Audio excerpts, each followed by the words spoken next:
So what are we getting into now? The MindSphere Open Space Challenge, ladies and gentlemen. And this is something you don't want to miss. So if you're standing outside now, thank you very much. Best to come right in, because now we're going to basically have different developer teams pitch for the chance to win an assignment with a global player who is looking for a solution. And it was basically an open invitation to all developers out there to say, hey, we have a use case, we have a client, he's looking for a solution. Do you have a solution? So real use cases, real developers, real solutions, and we're going to bring them together on stage. And the great thing is we have different teams. Everybody has a different solution, and our client is going to be able to choose who he thinks fits best. All right, and this live right now here for you. Not only here for our audience, but we'll also stream it live. You also have the chance to actively participate, and that means you can vote for your favorite team. When you see them on stage and say, hey, this looks great, their idea is great, the presentation is great, I think this could work, you can vote for them. And our jury, of course, is going to have the last word. And you at home can vote also. Go to siemens.com/vote now, but I'll be getting into that as we go along. Now, the most important part, how is this going to run down? I'm going to introduce the client in a couple of moments. After that, I'm going to introduce the jury. And after that, we're going to go into the actual pitches. Each pitch, each team has 15 minutes time, 7 minutes to present, 8 minutes Q&A, and after that, the next team is up. So first of all, who are we dealing with now? Who is our client? We're talking about RITTAL. And the RITTAL GmbH & Co. KG is a global player when it comes to electrical engineering and IT infrastructure. About 10,000 employees, 2.2 billion turnover. And we're going to play a short video to give you an impression. Let's go for it. Our world is interconnected, linking countries and continents. Digital technology allows us to communicate across borders, between people and machines. Communication between machines involves exchanging data. This is the heart of the Internet of Things.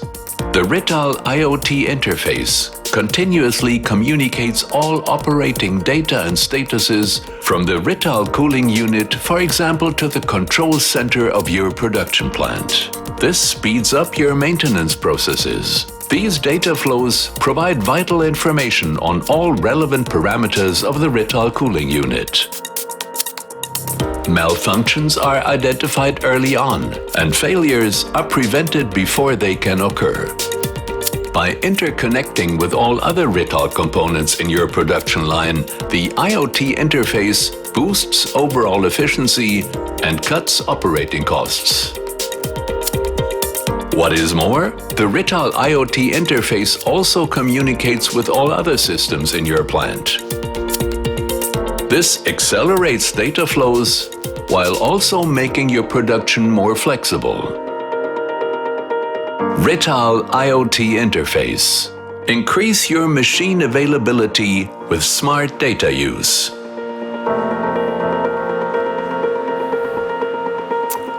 That is our client, ladies and gentlemen, and please welcome from RITTAL, here is Judith Kötsch. Hi, Judith. So nice of you to join us. Well, thanks for having RITTAL. How do you feel? Good. Excited? Excited, yeah. Huh? Looking forward to the ideas. I think this is a great opportunity. On the one side, of course, for you as a client, but also for the developers. Now, maybe you could tell us a bit about RITTAL. We just saw the video, but give us some more facts. Sure. Well, you pointed out some of the company facts. RITTAL is a global manufacturer and provider of solutions for industrial enclosures, for power distribution, climate control products, IT infrastructure, but also software and services. And especially in the area of climate control, we have engineered a lot of new products in the past couple of years that are much more energy efficient, but are also capable of communicating, sending relevant data. So with our Bluey Plus generation of climate control products, we didn't just make them more efficient, but we also made them smart and intelligent. You just saw this video as an intro on the IoT interface that enables these products to communicate, send relevant data, and set us up for services that we can offer. And tell us a bit about yourself real quick. What do you do at RITTAL exactly, and how long have you been with the company? Well, I've been with RITTAL for 17 years now, so quite a bit. Right. And I'm currently responsible for business development and product management for our after-sales service. So that's why I'm very interested in driving the whole topic of predictive maintenance and understanding how we can help the user of our product much more. So what was your actual challenge, or what are you looking for here now? Well, the challenge, and I brought a little video to explain that a little better. I did mention our climate control products.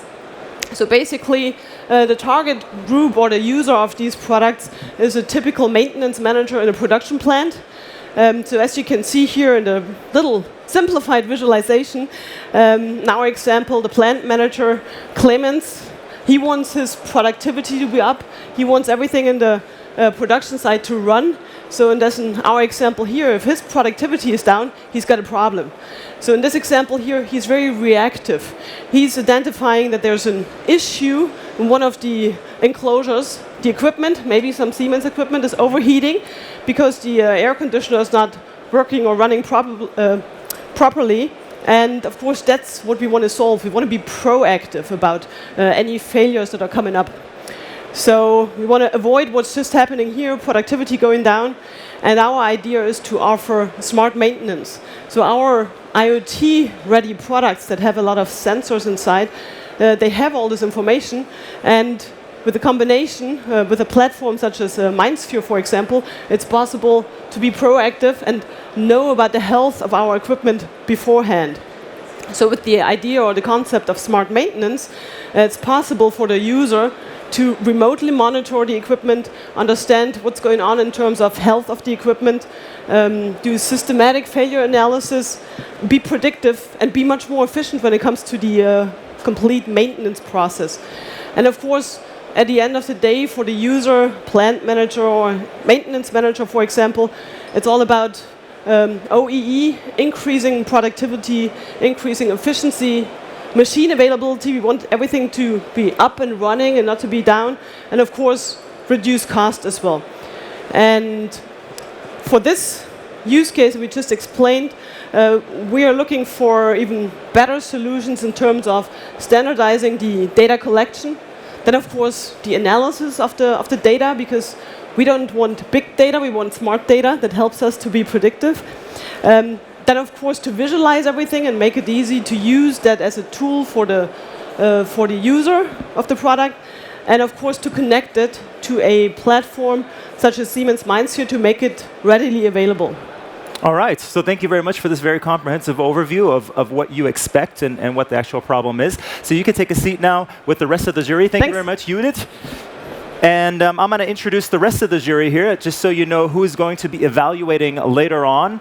We have Mr. Daniel Kronen over here. Daniel Kronen is a so-called pitch professor. He is a true startup expert, as the founder of many companies himself, is a lecturer, entrepreneur, and just really a passionate guy, and is always excited when he hears the word startup. He's there. Is that correct? Perfectly worded. Thank you so much. Nice to have you with us. Then also from Siemens MindSphere, ladies and gentlemen, please welcome Steven Bachado. Nice to have you. Great that you're here today. Also from Siemens MindSphere, Lucia Wagner. And ladies and gentlemen, from Next 47, which you probably also know, from Siemens, a part of Siemens, is Jörn Warmuth. Nice to have you with us also. So, your job will be later on to, of course, ask some tough questions. All right, give them the grind, let them go through that. That's also part of the deal. But first of all, we want to get our first team on stage now. Like I said before, they have 15 minutes, 7 to present, and 8 afterwards for questioning. And the first team is Trevisto. So please welcome Alexander Etemis and Oliver Fuhrmann. Hello. Welcome, Hi. welcome. And you Thank out you. there, you can give them a big round of applause. This is not easy, all right? Give them the feeling of, yes, we're there for you, support. So, welcome, gentlemen. Trevisto, maybe tell us or give us 2 or 3 facts about the company.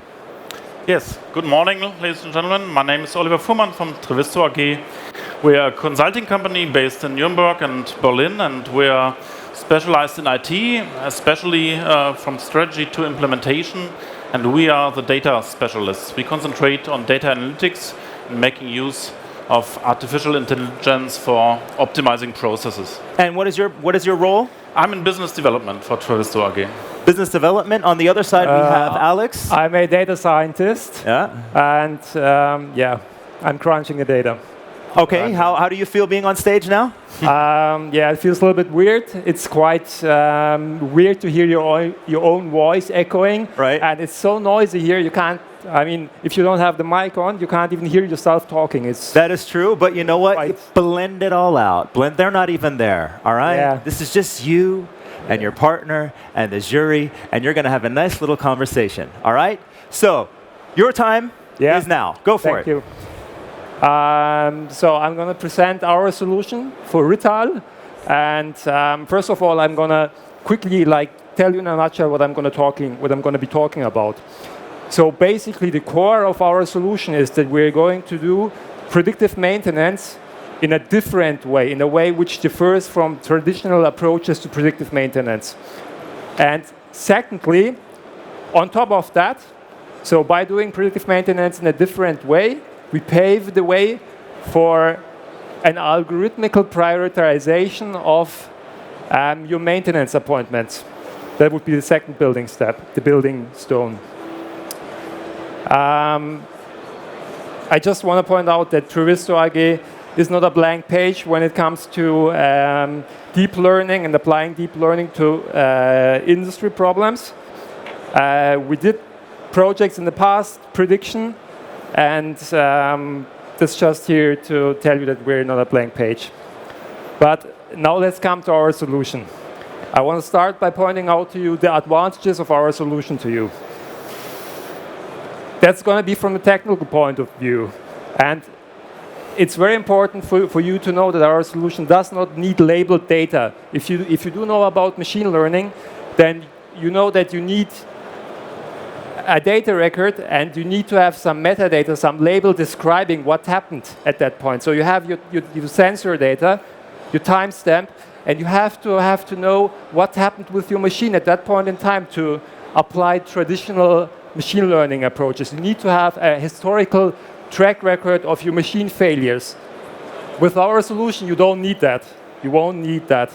You will be able to, without having that long history of your failures, you will be able to apply our solution. Our idea for predictive maintenance, in a nutshell, is to come up with a score that summarizes your machine's condition in one single score. It encapsulates the machine condition in one score and lets you easily tell how your machine is doing, whether your machine is healthy or whether your machine is not healthy, whether it needs to be serviced or doesn't need to be serviced.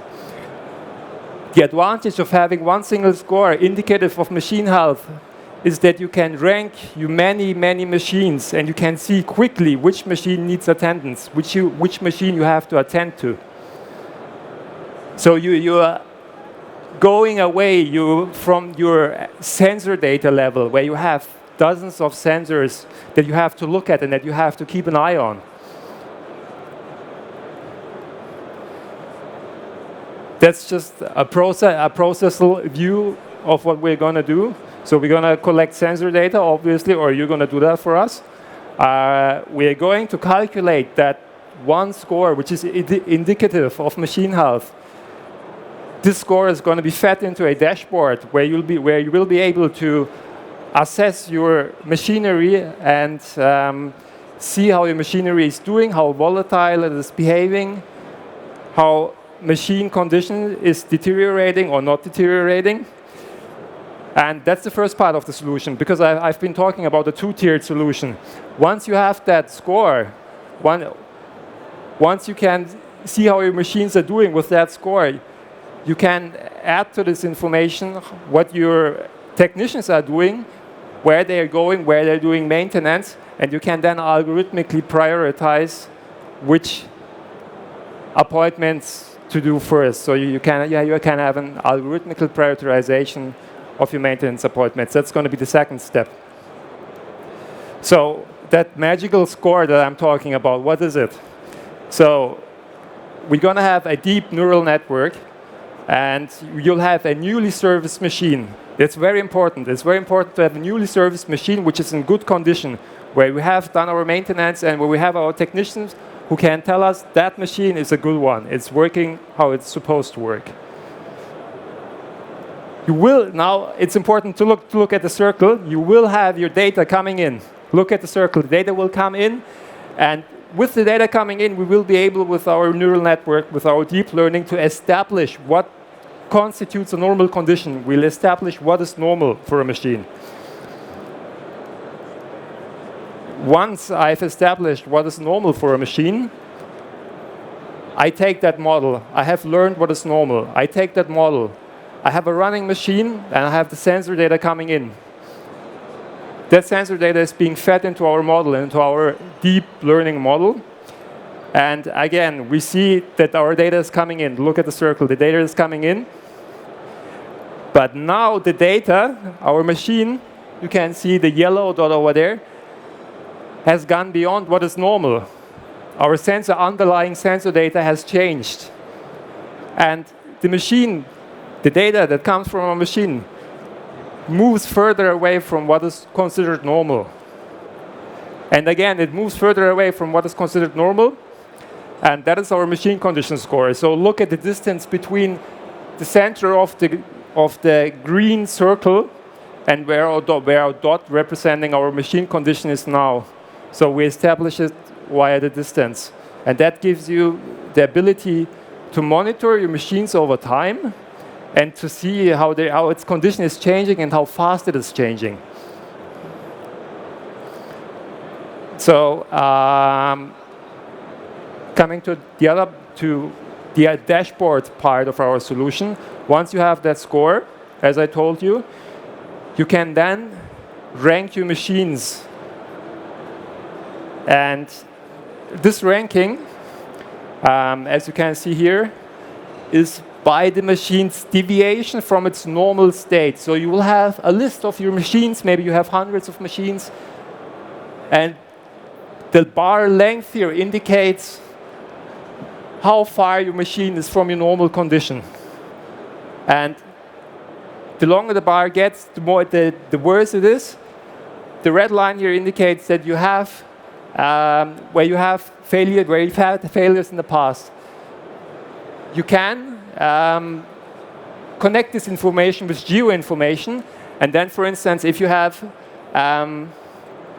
we also have our rate of change of that machine condition score. And once you know how fast the machine is changing and how bad it is doing, you can then decide on the map whether, for instance, you want to do 2 maintenance appointments at one time. If you have one machine which is doing average and one which is really bad, and you know the one which is doing average changes really fast, you can then combine these appointments, for instance. We can give you 30 more seconds. You have the underlying machine data, which lets you drill in and see why a machine condition score is bad. So you will be able to come back to the original data. That information, what your service technicians have done in the past, your machine condition score, your rates of change will allow you to, at one point in time, prioritize algorithmically your maintenance appointments. That's going to be a second step, but you'll have to gather data first. Your advantages are obvious. It's cost reduction. It's maybe an increased customer satisfaction due to less failures, and you'll be able to improve service level agreements. But you can decide what's going to be your advantages. So yeah, thank you. Thank you also, Alexander from Trevisto. Sorry for the pressure here at the end. Yeah, it was. We got to keep it fair for everybody. 7 minutes presentation time. So we'll get Oliver on stage also for some questioning. Now, thank you very much. I like the clear pictures. The structure of the presentation is what I really enjoyed. What about the jury? You probably have some questions. Yes, thank you very much for the presentation. First question I have, will you be the team lead? Probably. How probable? Yes. Yes. Yeah. Will he be the team lead? We're having a team of about 40 employees, and if it comes to a project like this, I think we have a project group of about 6 or 10 employees who are working for a project like that one. Yeah. And I understand. Depends on the size of the production sites and so on. Okay. And I understand this is something you've done before, right? You're industry veterans. So how much does this deviate from your core product? How proven is it? We had always projects in the past which dealt with predictive scenarios. Yeah? For instance, in the industry, when it comes to optimize order entry processes, or if you want to monitor the product quality, we had an example and reference case in terms of film production, and if you can predict how the quality will be, at the end of the day, you'll be having a better solution than your competitor. So we've done deep learning. We've implemented this thing here, but we've implemented it in our kind of lab to test it. Our deep learning solutions deviate because they were more traditional deep learning solutions, but that one, it has not been tried in the industry yet. But we've tried it in our lab, and it's a way to go forward. And that's why it's special, because it deviates from what's normally done. Dude, I can see you're super passionate about this. Yeah. I like that. Okay, let's move it over. What does our jury think? What do you think? Well, thanks for the presentation. Very interesting. I have a question regarding the machine score that you came up with. How long does it typically take to come up with the normal condition? So you have that as part of your system, and you can actually evaluate once or when you're deviating from the normal score. Well, it's a really good question that can't be answered easily. Normally, I mean, we would need a technician who can certify that the machine is running normally. Once you have that, and you actually not that much data would be needed to establish how a machine works. So it would be able to. I mean, I think it would be rather quickly. So we don't need much time for that. It's just about the condition that somebody says, okay, that machine is running fine, and we take a data sample of, for instance, 1 day or 2 days. I don't know how fast your machines are changing their condition, how fast they're deteriorating, but if they're not going bad so that quickly, so if they're maintained probably every 6 months, then if we get 2 days, 3 days of records after the machine has been serviced, we can train on that. So there is no lengthy training or data gathering involved. Okay. So, yeah. Steven has a question. Okay, a couple of questions. First, help me with your differentiators. It seems like a lot of people could do the same thing. Well, I think it's a resourceful solution.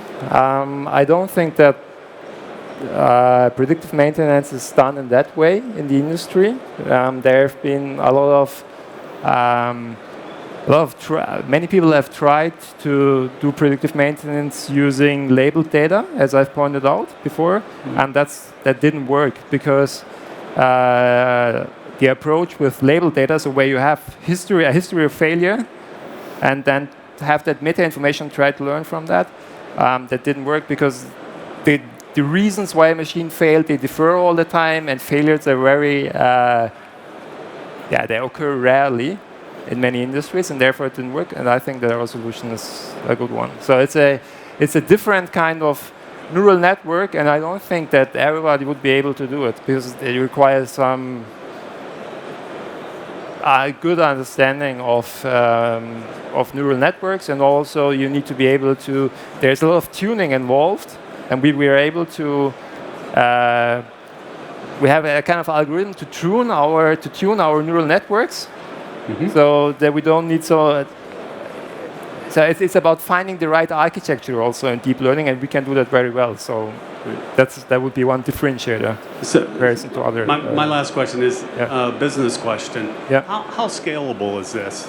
I mean, you're really describing a very specialized capability in a very tuned environment in order to be able to execute a service. I mean, how many services can you do? How many companies? I mean, what's the scalability factor here?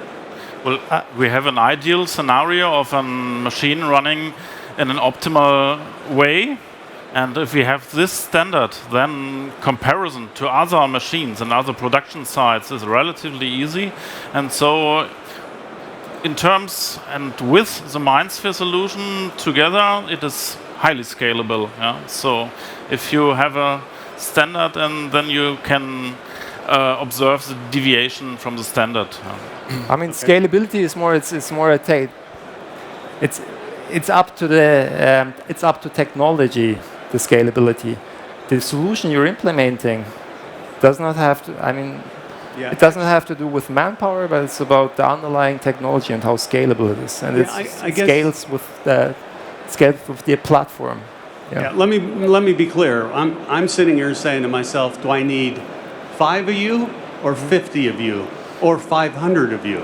Yeah, you'd rather need 5 to 10 of us, not 500, because once you establish the process, you can apply it and multiply it.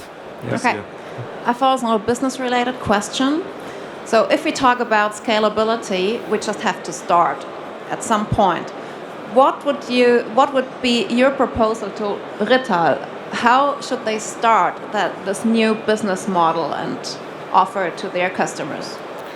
We're starting with a proof of concept scenario. So we have really to have some workshops together in order to understand the business process itself in a better way.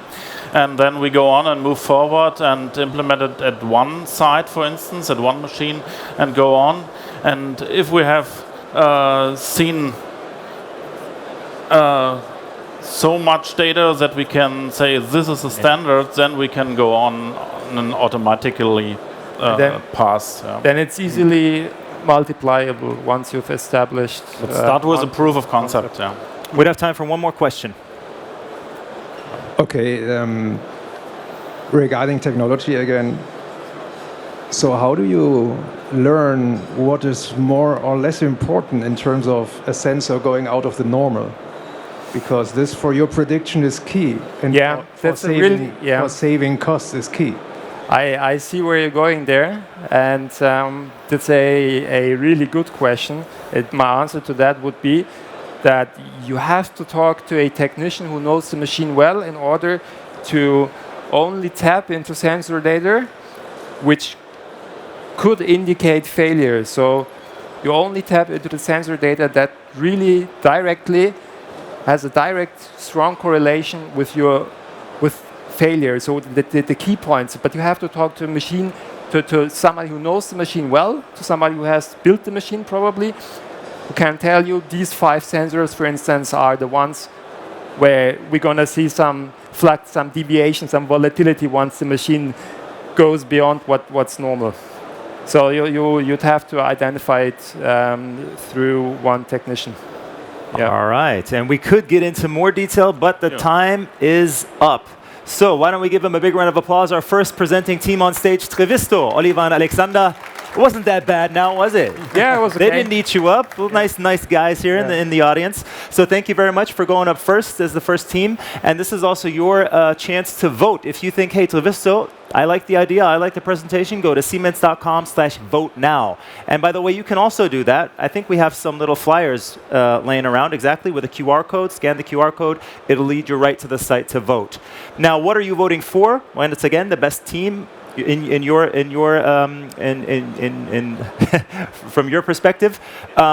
And you will be sending this team to the next MindSphere conference, which will take place in Berlin in September. And there, this team will also have the chance to present their ideas, their company once again. So thank you, Trevisto. Thank you very much. Much luck. So we're going to move on to the next team. But first, Daniel, maybe you can give us one or two, is there like a golden book of rules when it comes to pitching, when it comes to being an entrepreneur? I mean, you're the expert here. Well, there's always, first of all, entrepreneurs love breaking rules. So there's not maybe the perfect rule, but something I've seen very often. What I find the most important is having people who are really passionate about what they do, and have a deep understanding, but even more a deep will to change whatever they want to. At the same time, it's highly important to be able to communicate that, to have someone who becomes dedicated in selling the idea, not exiting the company, but being able to communicate why are you doing what you do, Right. and at the same time exactly understanding what does the customer want, and being able to answer and speak in the language of the customer, that the customer goes and says, yes, that's exactly what I want, at the same time being open to learn. And most importantly, especially the young entrepreneurs, they will meet so many experts that have so many smart opinions. Still stick to your guns, know what you're doing, and just follow on through. So if you're watching now, everybody, developers, entrepreneurs, future influencers, whoever you are, yeah, Pitch Professor Daniel just said it. So we're going to come over to our next team. They're standing on the sidelines now from WhatX, ladies and gentlemen. Please welcome Katja Jeracek, Pedro Sa, and Marcin Balinski. Katja, nice to have you. Pedro, Balin. So, you guys look like you are ready to attack. Am I right? Totally. Totally. Okay, tell us a bit about WhatX. Where are you from? WhatX is based in Berlin. Okay. And it's also part of Wiesmann Group. We are a deep tech company builder that builds deep tech companies to solve industrial problems. Okay. And we tackle these problems on different levels. So for IT, so here's Martin. He's head of IT. Also with data science, we have a really strong team that builds different models based on this data. And we have a really strong user-centric approach. That's why we have a UX team for research and for design. And I'm actually representing a venture development team. So I see. You're very experienced, side, yeah. also experienced in talking and presenting, which is very good. Your position is? What are you? So I'm an IoT engineer. I work both on the hardware and the software side of things. Yep. So are you excited now? Is this the moment you've been waiting for? Exactly. It is. Our jury also, they're ready to go. So 7 minutes of presentation for WhatX. Go for it. Okay. So let's jump to the challenge. I want to show you about the goal of the challenge. So it was to build a central application that is using the MindSphere infrastructure to reduce downtime of end user systems, enable remote condition monitoring, improve retail after-sales service, also add cross-device evaluation support, and enable asset management. So this is what we proposed, our solution, the overview of it. So just to give you more visual on this. So we have a customer's premise where the RITTAL's enclosures are installed. And these enclosures, they consist of different components, such as IT power, coolers, or UPS system, and so on. So all these components, they should be connected to the AI box that is collecting all the data from these devices, can also detect all the devices automatically, and later on sends everything to the cloud from MindSphere. All the data are sent in the efficient manner, and based on the data later on, we can build different data models that can offer preventive maintenance, fault detector, or configurator for the maintenance. I will later on explain all the components.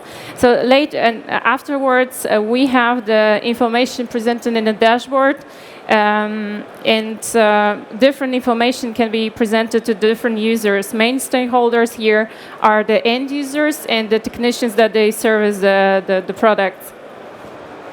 So about the AI box, it's a device that automatically discovers these components in real time. It constantly collects data about this efficient transferring. Why is it efficient? Because it sends only compressed changes in information. It can be also equipped with the GSM modem. And these AI boxes can be combined into clusters to enable management of multiple devices. About the dashboard. So as I mentioned, a user-centric approach, we make sure that the dashboard serves the needs of the user who are working on it. For the user side, for example, we can have the visualization about the current stage of each device and provide parameters that are applicable to different parameters. Also present historical data as well as send notifications according to the user. For example, some users, they just want to have information about unusual behavior and then to be notified about it. From the retail side, we can present different statistics and metrics, what is important from their point of view, what KPIs they would like to see. We listed here a couple of them, like mean time between the failure or mean time to repair. Based on all the information, we can also generate reports that include information as service request predictions. So we, for example, can be prepared what level of particular components they need to be on stock. So we have this information upfront. About the model. So first part is about preventive maintenance. So we want to generate recommendations for the user. It could be, for example, part replacement, where we already inform before some failure happened that you're supposed to replace this component or a part of it. Also, recommendation about the software updates to more stable versions, as well as cleaning or just run diagnostic tests. Another thing is about prediction, so we can detect unusual activity on device and then predict the failure. We can do it we can predict also the time when it happens. We can identify the case, so dive deeper into the details and based on this information also adjust the model. So whatever is important for us, we can always change it, like thresholds, or we add external data to the system. From the retail side, of course, they have access to all the users or all the clients' information, so they build the model. They created based on statistics from multiple customers. They have the general overview, but they can inspect every use case. So to really dive deeper to find the actual reason for a fault, and of course they can also adjust the rules for the maintenance. So what benefits this offers? So the most important one is the reduced downtime. So by implementing preventive and predictive maintenance, we can majorly reduce the downtime. We also have the effective asset management, so we can predict the asset planning. We have the monitoring, remote monitoring, so we know at any time any information about any device in any place, and this leads to the continuous quality improvement. And how we want to do it? So we start with the proper user experience research. So it's very important for us to have the interviews with all stakeholders. We were presented only this one pager, so in order to build the real solution, we would really interview different stakeholders. We'll identify opportunities areas and also think about the adjacent use cases, because we can maybe work on one, but they will be quite easy to develop some adjacent solutions. And on the tech side, we will do the proper research of what is current technology in use, and we will also make a prototype about the hardware and software, what we want to use. So that was it. Thank you. All right, thank you. Right on time here, Kata. Why don't we join Kata to the middle of the stage? Nice presentation. I like the last part also, where they talk about the next steps. Clear to see they know what to do next. What is your question? Well, thank you very much. My first question is, so I Googled you while you were talking, and I found out you have a team of about 25 plus. Yeah. Tell me about how's your company structured, who owns the company? Yeah. So we are part of Viessmann. We are funded by Viessmann, and when we, for example, develop different businesses, it also Viessmann backs it up. And about the structure of our company, so we have different teams that they work very closely together. It's a tech that works on both hardware and software solutions, so we can we can build in-house prototypes of different products. So we have all resources available. We also have a UX team that starts with the UX research and later on designs the solution, so it's really applicable to the user and serves its needs. We have a data science team that is also working on multiple different projects, so they're quite experienced and they're gaining more experience with every new project. And are you 100% Wiesmann or? Yes. Okay. So no owners, no founders who have stakes in the company? No.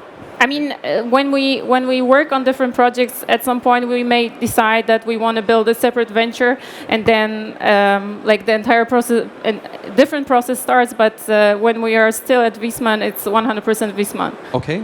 Thank you very much. Any other questions? Any questions? You have a microphone, so go for it, Jan. So talking about Wiesmann, does Wiesmann use this solution? And if yes, how do they like it? Wiesmann doesn't use this solution at the moment, but we are prototyping something very similar, which we can't really disclose much detail. But we already have a customer that's going to be ready to test it very soon. The problem is slightly different. It's around quality control, but the AI box, as we presented it, pretty much can be used for a very wide variety of use cases. Thank you. Lucia. So what I really liked about your presentation is the focus on the business case. Thank you for that. So my question is, you're owned by Wiesmann, sorry for that again, but what's the percentage? Are you working only for Wiesmann or also for external partners or external customers?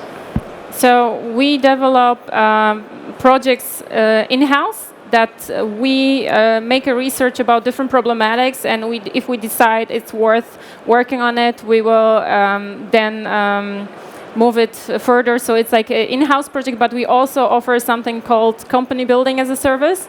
So we also work with external partners where we provide our expertise on different areas, and we can also help partners to build the solutions.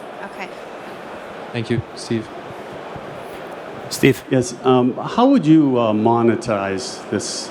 Is this a SaaS offering? Is it a product sale? What is it? I guess this particular case, we're gonna fit it to Ritter's needs. If you ask in general, as I said, this concept of AI box could possibly be used in a very, very wide variety of use cases. Like whenever you need artificial intelligence to aid you with some analysis, maintenance, predictive maintenance, that's a fit.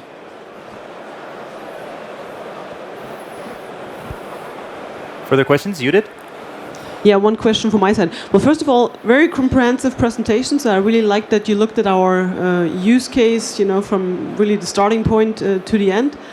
Also, your background, the experience, well, doing projects for Wiesmann, that is comparable to what we do at RITTAL when it comes to our end users. But one question I have regarding connectivity to MindSphere. Do you have any experience in working on solutions that also can be run on MindSphere? No, so we actually just learned about MindSphere a few weeks ago. We do see a lot of potential on using MindSphere, especially with gathering data from other sources. So in the case of RITTAL, you'd have, for example, the HVAC system that would also be connected to MindSphere. And you could develop a Mind app and leverage the data that's already in your MindSphere account, sort of. So that's where we see the most potential in actually leveraging the data from other data sources to improve our model and improve actual business value. Any other questions from the jury? Jan. So is the AI box existing for this other customer or in general? It's and how much does work it in cost? progress. It's work in progress. How much does it cost? You can use different kinds of hardware to support it. So what we're trying to do is we're gonna try to cover, like, we're gonna aim for covering from like 100 euros to what's the max? I can't 400, remember. Currently You we're can using this go- one for 400, Yeah. right?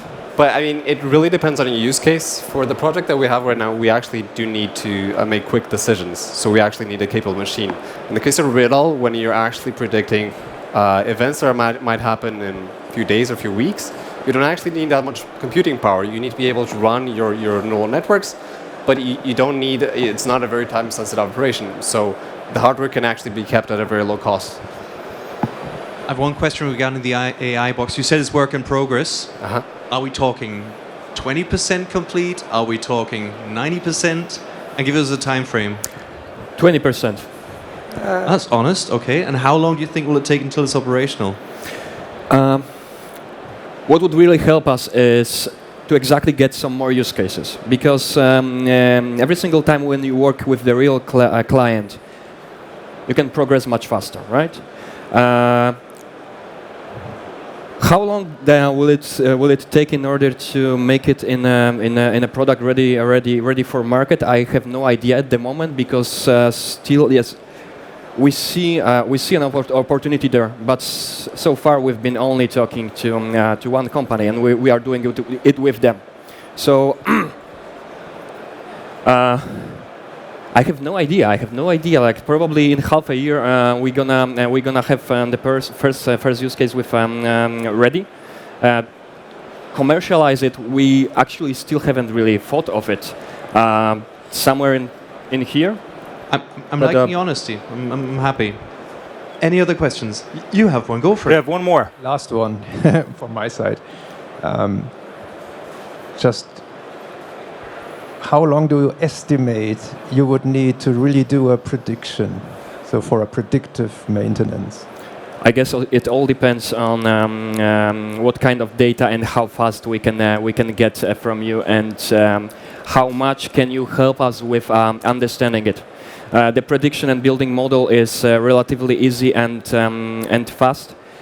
If you have the right data and if you have the right experts to help you to make sense out of them, would you say it's a matter of weeks? I'd agree, yeah. Yeah. Looking at the time is up. Looking at the jury, they're nodding their heads. They're like, okay, we have everything we need to know. So why don't we give it one more time for WhatX, ladies and gentlemen. Kata, Pedro, and Masin, great job. Much luck. And if you would like to know more about the companies just presented here on stage, we had LaVista before. They're still over here. Why don't you wave at us? Great to have you. They have a table. WhatX has a table over here. If you'd like to know more about what they do, feel free to go over and ask anything you want to know. Also, once again, your chance to vote now. Go to Siemens.com/vote now if you think WhatX was the team, had the solution. Daniel, once again, you as the pitch professor. Now, when you go and create new ideas or start founding companies, how often do you get to a point where you're like, you know what, I'm just going to throw this into the trash and just do something else? Oh, well, about 20 times a day. The trick is to, well, follow up the whole time. And to kind of take a step backwards, my learning is if we're talking early stage startups, well, I'd say about 90% don't make it. Right. That's 90. 90. Right. But that's important because a startup is based just on a hypothesis. Someone saying, I'm assuming for this non-proven product, there might be a market sometime. So the trick is to do it as quickly as possible, to come to that point as quickly as possible. And we heard all of them say, well, we have to talk to the customer. We have to develop with the customer. Mm-hmm. And that's the true startup spirit. Not taking too long, but to go right there to learn from the customer and develop it together. So that's the whole trick, and that's the way it should be done. All right. Thank you very much, Daniel, once again. So now, moving on to team number 3, last team in this competition, in the challenge for RITTAL, is Smart Plants. Please welcome Greg Kowal. Good morning. Greg. All right. Now, you've been watching from the sidelines the two challenges before. How do you feel going in now? Are there things you say, hey, that was pretty good, I'm going to take that for my presentation, or you're just going to go your own way? I was trying to actually focus on this, what I'm going to say. Okay. On my own presentation. Don't lose what is the main point of this, what I want to achieve while being here. Perfect. a little bit excited and stressed as well, to be honest. Oh, don't be stressed. Don't be stressed. Like I said before, this is your opportunity. This is the chance. I understand, but there's no need to. These, like I said, they're nice. The audience is nice. Everybody's here to listen to you. We are just about to find out, right? We're about to find out. One or two more infos about smart plants. Where are you from? We are from Norway, from Stavanger, southwest of Norway. We have also offices in Amsterdam and in Paris. All right, and what do you do at Smart Plants? Is this your company? What we are doing, we are bridging the... No, you exactly, you specifically. What do you do? I'm a product evangelist. Evangelist, all right. Evangelist, product evangelist. Right. Okay, you can get right into your presentation now. I see you're ready to go. 7 minutes. Thank you very much. Good morning. My name is Greg Kowal. Like I said, I'm a product evangelist and Smart Plant. Today I have a pleasure to present our project, our smart maintenance of cooling devices for electronic enclosures. In Smart Plants, what we are doing, we help companies on their digital transformation journey. So we help them to understand what possibilities they have with their legacy equipment, and then we guide them step by step towards Industry 4.0. Today we are solving the problem that cooling devices are not data-driven. They are not connected with each other. They are not communicating with users. They are not communicating with technicians. If you look more into the details, we'll see that there is no data visualization. There is no insight into device performance. There is no asset management. There is no efficiency reports. There is no remote condition monitoring, and no remote capability whatsoever. And this is what we are going to change. Our solution is digital twin.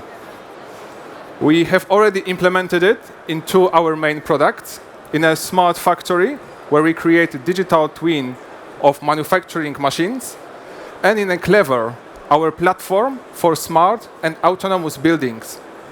In both cases, we extract the data from many different machines, from many different devices, from many different sensors, and we present it on one dashboard. We also analyze the data. We present uptime, downtime, many KPIs. We generate reports. We provide the insight into the data which is needed by a customer. We will use our experience to solve this problem. We will solve it in 4 steps. First, we will extract the data wirelessly through our Clever, and then we will consolidate the data on a secured cloud-based platform when we transfer the data into actionable information, or in other words, the information that will suggest what actions to take. Then we will provide this information remotely to users, to technicians, in form of simple information or easy to understand instructions. This is the journey we are offering to our customers every day, the journey which always begins with data collection and then going through data visualization and real-time monitoring. We are going to data analysis, remote control, and automation. Then we can introduce machine learning and predictive models. It's very important to know what we want to achieve, what is our main goal. But it is even more important to understand where we are and how we want to get there. Our key specialty is retrofit. We want to take you on this journey without the need of costly upgrades. We have our Clever, we will hack it, we will use it to solve the problem. It will provide us with all the tools we need, even without complicated installations. What the technicians will get, it will be complete overview, what also means full transparency of device condition. They will get access into real-time graph and historic data. They will get a chance of predictive maintenance and instant alerts to reduce costly downtime. They will also have full and deep insight to identify the problems with cooling devices remotely. What we offer to users is upgrade of their cooling devices without large investment, gain full control and insight into all their cooling devices from one dashboard. They will save tons on manual diagnostics costs through preventive and predictive maintenance. And they will get the future-proof enclosure for smart savings and higher operational intelligence. Clever is the start ticket for future automation and sensors. We already have customers who would like to have overview over many of their assets, for example, many of their buildings, but they would like to have insight into any of them. They would like to analyze what's going on each floor, in each room. They would like to have data measurements from each sensor and analyze it. Therefore, we feel comfortable to provide the system which will give you insight into the data at the level you need and on many different levels. And by we, I mean our entire team. Our CEO, Sjur Usken, who have been leading companies within telecom industry before. Our CTO, Johan Rasmussen, who have been scaling the products for millions of customers. We have many specialists and experts within their field. With our team, with our experience and our agile approach, we are ready to guide you step by step towards smart maintenance of cooling devices through electronic enclosures. Thank you very much. So that was Greg Koval, and he's like, yes! He's all excited. Nice, yeah. A nice presentation here. Daniel, is that the length you're also going for? Just looking at you, I'm like, It is, in fact, a very impressive beard, my friend. But besides the beard, yes. how was the presentation and what are your questions? Well, I'm intrigued. I find it quite interesting. And I have to ask, if you're a product evangelist, talk about traction. How many people have bought this product? How is it in the field? Give us traction numbers. The very successful what was for us was Enova conference in Norway at the beginning of this year. We had a lot of tractions from municipalities, from real estate owners, from actually across the Europe. Now we are at the process of signing up the contract, of sending the product. We already made our first pilot products. We have, for example, for Smart Factory, we already have a use case with a very satisfied customer who have increased the uptime by 7.5%. But I have to interrupt you. Means so you have a lot of potentials, but you have one customer. Oh no. We have one customer we base our use case on. This is the one I'm talking about. But yeah. How many customers are you dealing with? Are we talking 10, 50, 500? Oh no, it's not 500 yet. I think that we are closing to 10, 15 customers. And you're owner-led, so your team owns the company. Sorry. Your team owns the company. Yes, we have. It's part of the shares are by our chiefs, and part of the shares in investor hands. So I'm not 100% sure, but I think it's something like 70-30%. Okay, angels or VCs? Both? Have you got VCs in it as well? Both. Okay, cool. Thank you. Who has a question? Please, Steve Bashara. Okay. So help me with what do I buy? What do I buy? Yes. Clever? Is that the product? It's not. Yes, it is a product. Clever is a product which we are using for smart buildings. So this is the product. It is off-shelf to plug in, and we collect the data from the sensors which actually customer have already on the site. Okay. So yes. Okay, good. So what I'm trying to understand is, when you look at the use cases that we're talking about, which is a smart factory, you started with the goal of digital transformation. So the first thing that came to my mind is, okay, this is going to be 2 years, 3 years. What does that mean, digital transformation, to you? And then, how do I buy it? What do I get? Mm-hmm. So the digital transformation in this case, or in case of our customer, was that we entered the stage when there was no digital information about the state of the machines, about what parts they are producing, if the machine is down or up. Sometimes it took 2 and 3 hours just to identify that the machine is not working.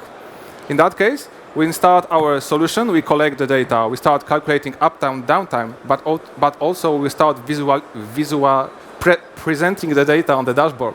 So now, in the project room, there is a huge screen with all the map of all the factory, showing what if the machine is working, if not, what type of part it's producing or not. After a whole day, we can check what is the bottleneck machine. Maybe we should change the process. It's also a better way for them to start planning, because they have full understanding what is the time of the productions, what will be the key machines, and so on. So for us, this is this first step towards this digital transformation. Then when we have this data, we can start working with this data in many different ways. Sorry, guys. Thank you. Lucia? So does your company have any like industry knowledge or focus on special industries? What we are focusing on is we have two products. So when it comes to smart factory, we are obviously focusing on a smart factory. It's usually CNC machines. And when it comes to Clever, we are focusing on office buildings, on shopping centers, on real estates. And these are our main two focuses for smart factory and for Clever. Okay. And do you already have some experience with MindSphere or build any other apps for any other companies?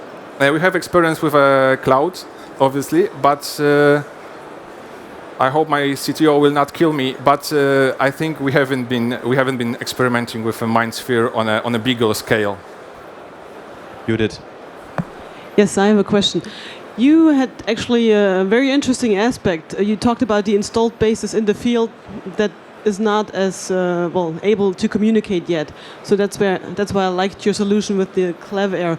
How exactly does it work? What are the prerequisites for installed units in the field that might not have the IoT capabilities of the new generation of products? What do you need in terms of data, or where does Clever come into play in the whole process of transferring the data? So we are using the devices which are with our own software. So actually what we need is an internet connection. From it, we can do almost everything. So let's say if our customer would like to have a Clever, he just receives a box which he's supposed to plug in into the internet, plug in into the machine, and then we are doing the rest of the work.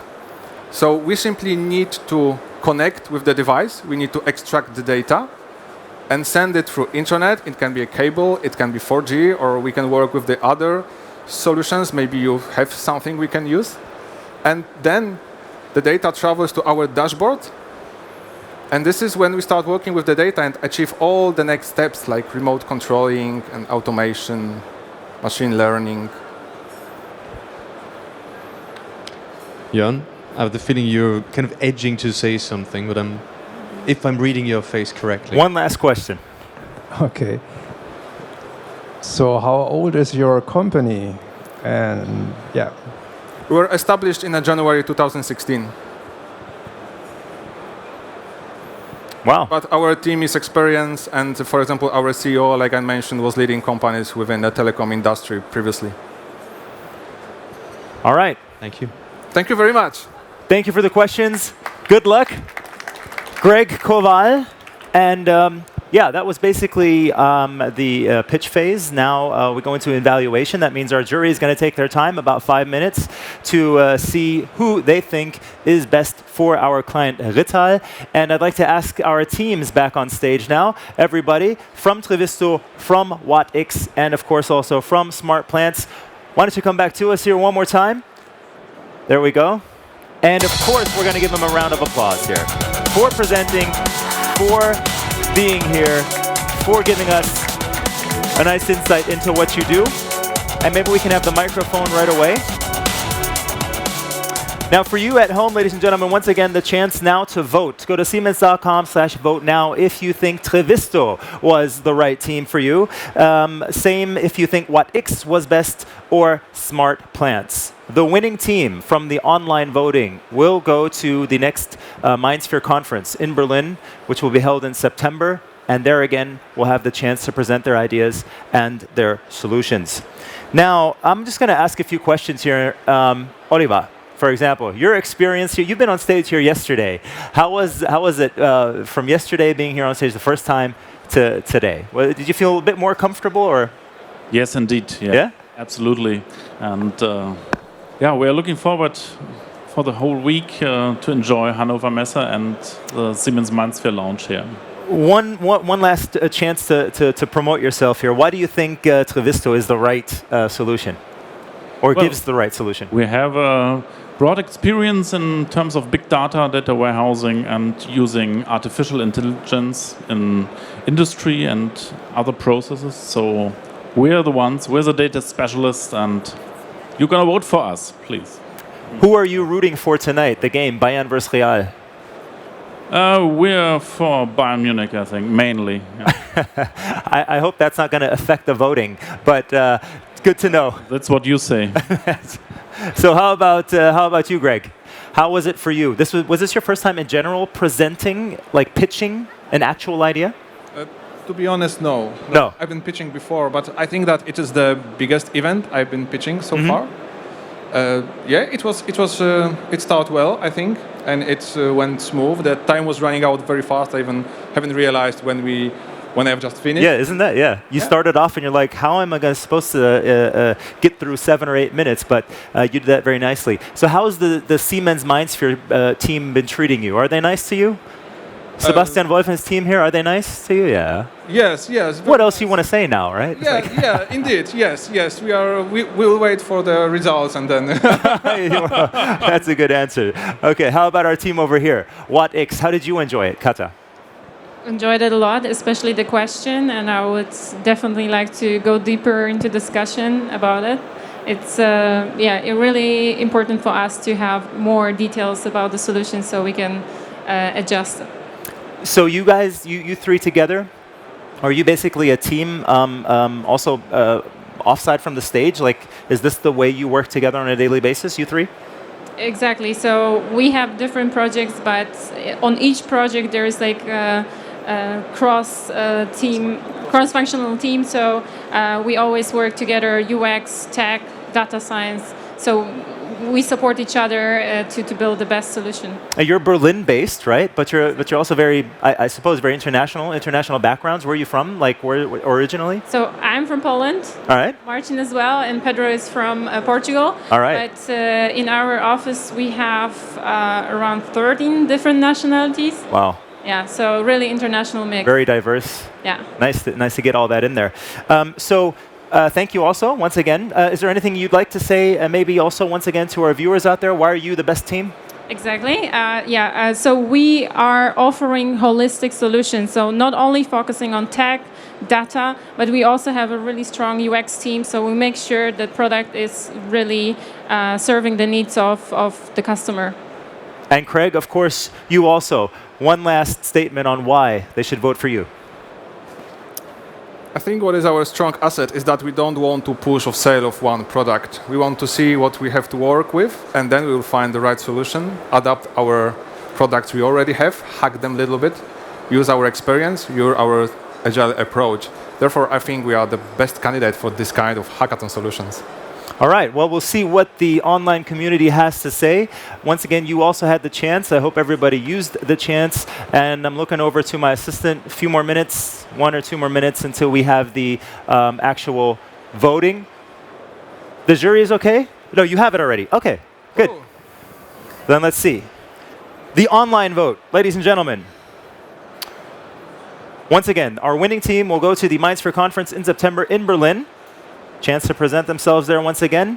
Goes to Trevisto. Yay! Online voting goes to Trevisto. Here are your tickets. There you go. All right, that was worth it. But now we're going to see and wait what the jury has to say. And I see our assistant over there telling us we have to go a bit longer since this is not an easy decision, as you can imagine. How about the audience? How did you enjoy the challenge here on stage? Is this something, is this something we could imagine doing in the future again from MindSphere here? Yeah? Simple answer, yes, I think so also. How about you? You've been watching a few challenges so far, haven't you? You've seen them yesterday? Yeah, that was big time. Thank you very much. So great approaches, and I love the approach how to present everything and having the big screen there as well. I see lots of activity online.